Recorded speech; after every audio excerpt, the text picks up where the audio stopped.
Good morning and नमस्कार दोस्तों, स्वागत है आप सभी का आपके अपने YouTube channel GK search engine पर। आज है 26 जुलाई और 26 जुलाई से रिलेटेड राजस्थान करंट अफेयर्स के जितने भी इम्पोर्टेंट क्वेश्चन हैं सभी हम इस वीडियो में डिस्कस करने वाले हैं। तो पूरा वीडियो बहुत ध्यान से देखना और वीडियो के एंड में मैं आपसे क्वेश्चन पूछूंगा जिसका आंसर आपको कमेंट बॉक्स में देना है। कल के वीडियो में मैंने आपसे एक क्वेश्चन पूछा था जो था हाल ही में राजस्थान डोमेस्टिक ट्रैवल मार्ट 2022 के दूसरे संस्करण का उद्घाटन कब किया गया था। तो 23 जुलाई को राजस्थान डोमेस्टिक ट्रैवल मार्ट का दूसरा संस्करण है वो जयपुर में शुरू हुआ था, यानी ए ऑप्शन इसका बिल्कुल सही था। जिन दोस्तों ने ए ऑप्शन कमेंट बॉक्स में सही जवाब दिया था उनको हार्दिक शुभकामनाएं।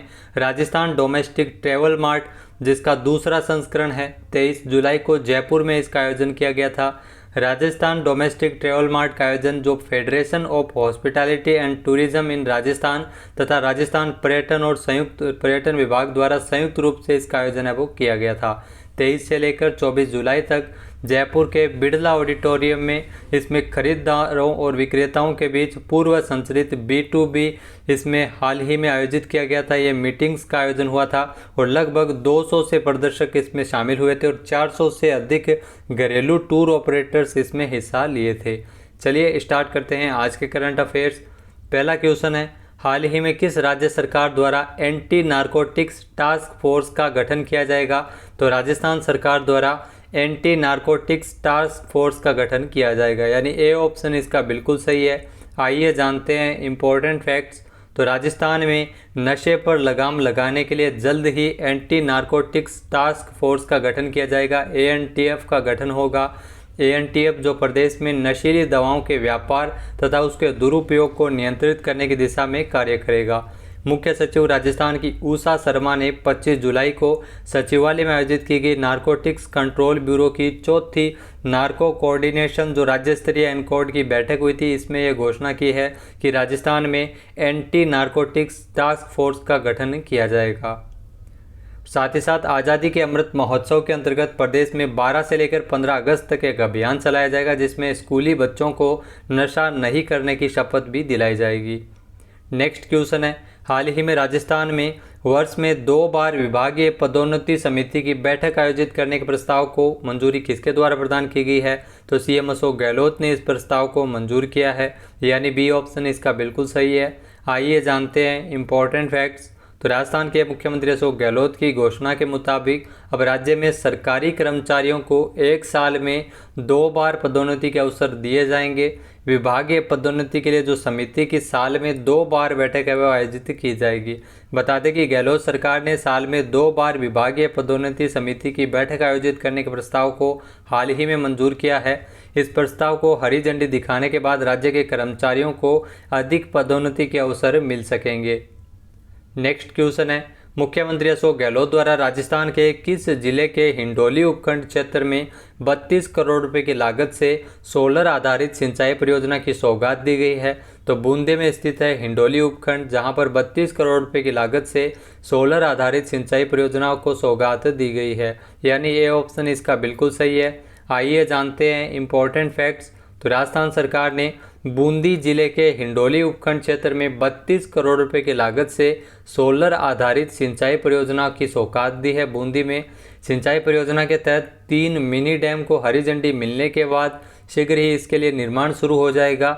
ये मिनी डैम हिंडोली क्षेत्र के सुहरी, बरवास और गंगाराम माली एनीकट पर सोलर आधारित 32 करोड़ रुपए की माइक्रो सिंचाई परियोजना को प्रशासनिक और वित्तीय स्वीकृति है वो हाल ही में राज्य सरकार द्वारा दी गई है। इस परियोजना के क्षेत्र से 6 गांवों में किसानों को फव्वारा सिंचाई की सुविधा मिल सकेगी बूंदी में। नेक्स्ट है, हाल ही में राजस्थान में बिजली संकट को दूर करने हेतु राज्य सरकार कितने नए थर्मल बेस पावर प्लांट लगाएगी। तो राजस्थान सरकार द्वारा 3 नए थर्मल बेस पावर प्लांट है वो बिजली संकट को दूर करने के लिए लगाएगी, यानी बी ऑप्शन इसका बिल्कुल सही है। आइए जानते हैं इम्पोर्टेंट फैक्ट्स। तो राजस्थान में बिजली संकट से जूझ रहे जो राजस्थान को आम जन को काफ़ी इसमें राहत देने की घोषणा है वो राजस्थान सरकार द्वारा की गई है। 3 नए थर्मल बेस पावर प्लांट है वो राजस्थान सरकार लगाएगी जिससे 2500 मेगावाट से अधिक बिजली प्रोडक्शन है वो बढ़ जाएगा। ये आपको बता दें कि 12 जिले के छबड़ा थर्मल पावर प्लांट और झालावाड़ के कालीसिंध थर्मल प्लांट में राज्य सरकार द्वारा ये इकाइयाँ लगाई जाएगी।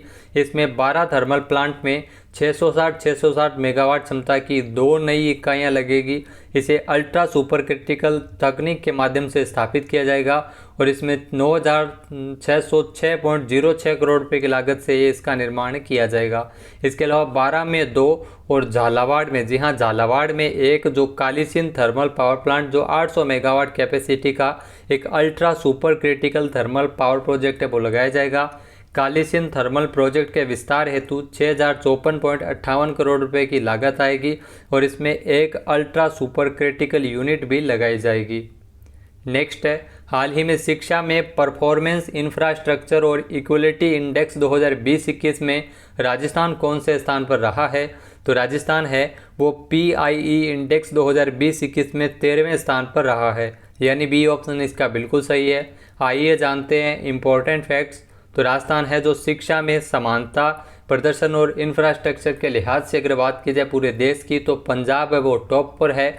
राजस्थान 8वें स्थान से 13वें स्थान पर पहुंच गया है। ओवरऑल परफॉर्मेंस जो इंफ्रास्ट्रक्चर और इक्वलिटी में राजस्थान की रैंकिंग है वो 8वें स्थान से 13वें स्थान पर पहुंच गई है। गणित और अंग्रेजी सीखने में पंजाब के साथ राजस्थान के स्टूडेंट्स आगे है। प्राइमरी और सेकेंडरी एजुकेशन के आकलन के लिए performance infrastructure and equality index 2020-21 में तथ्य सामने आए हैं, जिसमें राजस्थान को 13वें स्थान पर रखा गया है। ऑब्जर्वेशन रिसर्च फाउंडेशन की ओर से इंडेक्स तैयार किया गया है। PIE इंडेक्स में अपनी बेहतर शिक्षा की दर की वजह से केरल है वो दूसरे स्थान पर है। नेक्स्ट है, हाल ही में राजस्थान से किसे GCEC की ओर से बेस्ट एंटरप्रेन्योरशिप के अवार्ड से सम्मानित किया गया है? तो ये पुरस्कार आशीष बोहरा को मिला है। बी ऑप्शन इसका बिल्कुल सही है। आशीष बोहरा है वो राजस्थान के जयपुर से संबंधित है। इनको बेस्ट एंटरप्रेन्योरशिप अवार्ड से सम्मानित किया गया है GCEC की ओर से। आइए जानते हैं इम्पोर्टेंट फैक्ट्स। तो जयपुर के आशीष बोहरा को उनके स्टार्टअप जयपुर सोशल के लिए बेस्ट एंटरप्रेन्योरशिप के अवार्ड से सम्मानित किया है। इनके स्टार्टअप के लिए इनको पुरस्कार मिला है। जयपुर सोशल जो इनका स्टार्टअप है, आशीष बोहरा, इनका संबंध वो राजस्थान के जयपुर से संबंधित है। Global centre for entrepreneur and commerce, जी हाँ, GCEC की ओर से उनको बेस्ट एंटरप्रेन्योरशिप के अवार्ड से सम्मानित किया गया है। नेक्स्ट क्वेश्चन है, हाल ही में राजस्थान में अब गौशालाओं को वर्ष में 6 की जगह कितने महीने सरकारी अनुदान मिलेगी? तो राजस्थान में अब गौशालाओं को वर्ष में 6 की जगह 9 महीने अनुदान है वो मिल सकेगी, यानी ए ऑप्शन इसका बिल्कुल सही है। आइए जानते हैं इम्पोर्टेंट फैक्ट्स। तो राजस्थान सरकार अब गौशालाओं को वर्ष में 6 की जगह 9 महीने सरकारी अनुदान मिलेगी। राजस्थान में मुख्यमंत्री अशोक गहलोत द्वारा इसकी अनुमति है वो हाल ही में प्रदान की गई थी। सरकार द्वारा विभिन्न गौशालाओं में आश्रय पा रहे गोवंश के संरक्षण और संवर्धन के प्रयासों के तहत लगभग 1100 करोड़ रुपए की सहायता राशि इसमें दी जाएगी। नेक्स्ट क्वेश्चन है, हाल ही में विमानन क्षेत्र के पर्यावरण श्रेणी में बेहतरीन काम करने के लिए किस एयरपोर्ट को apex India green leaf award 2021 से सम्मानित किया गया है? तो ध्यान रखना, apex India green leaf award 2021 है वो जयपुर एयरपोर्ट को मिला है, यानी ए ऑप्शन इसका बिल्कुल सही है। आइए जानते हैं इम्पोर्टेंट फैक्ट्स। तो विमानन के क्षेत्र में पर्यावरण श्रेणी में, जी हाँ, पर्यावरण श्रेणी में बेहतरीन काम करने के लिए जयपुर अंतर्राष्ट्रीय एयरपोर्ट को apex India green leaf award 2021 से नवाजा गया है। यह सम्मान एयरपोर्ट को पर्यावरण संरक्षण के तहत जल संरक्षण, अपशिष्ट जल प्रबंधन, ठोस अपशिष्ट प्रबंधन, हरित पट्टी विकास, ऊर्जा संरक्षण, पर्यावरण प्रदूषण प्रबंधन के क्षेत्र में किए गए निरंतर प्रयासों के लिए जयपुर एयरपोर्ट को यह पुरस्कार दिया गया है। नेक्स्ट क्वेश्चन है, हाल ही में यूएस में विश्व एथलेटिक्स चैंपियनशिप में पुरुषों की भाला फेंक स्पर्धा में नीरज चोपड़ा ने कौन सा पदक जीता है? तो जैसा कि आप देख सकते हैं नीरज चोपड़ा ने इस प्रतियोगिता में रजत पदक जीता है, यानी सी ऑप्शन इसका बिल्कुल सही है। आइए जानते हैं इम्पोर्टेंट फैक्ट्स। तो नीरज चोपड़ा ने 24 जुलाई 2022 को यूजीन यूएस में विश्व एथलेटिक्स चैंपियनशिप में पुरुषों की जो भाला फेंक स्पर्धा में रजत पदक हासिल किया है। नीरज चोपड़ा ने 88.13 मीटर के अपने सर्वश्रेष्ठ थ्रो के साथ दूसरा स्थान हासिल किया था। ग्रेनेडियन एंडरसन पीटर्स ने इसमें 90.54 मीटर के थ्रो के साथ इसमें स्वर्ण पदक जीता था। इस जीत के साथ नीरज चोपड़ा विश्व एथलेटिक्स चैंपियनशिप में रजत पदक जीतने वाले पहले भारतीय खिलाड़ी बन गए हैं। तो इन्होंने टोक्यो ओलंपिक में भी गोल्ड मेडल जीता था। नीरज चोपड़ा जो चर्चा में आए थे, हाल ही में विश्व एथलेटिक्स चैंपियनशिप में इन्होंने रजत पदक जीत लिया है।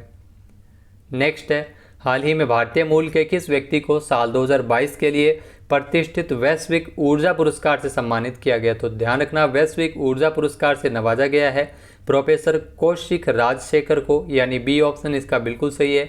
जो आपको तस्वीर में दिखाई दे रहे हैं प्रोफेसर कौशिक राजशेखर, इनको वैश्विक ऊर्जा पुरस्कार से नवाजा गया, जो भारतीय मूल के व्यक्ति है।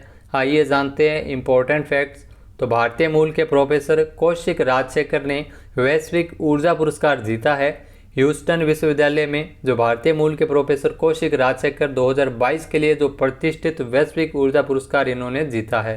उन्होंने ऊर्जा उत्पादन उत्सर्जन को कम करते हुए परिवहन, विद्युतीकरण और ऊर्जा दक्षता प्रौद्योगिकियों में उत्कृष्ट योगदान के लिए पुरस्कार जीता है। ये पुरस्कार रूस में ग्लोबल एनर्जी एसोसिएशन द्वारा दिया जाता है।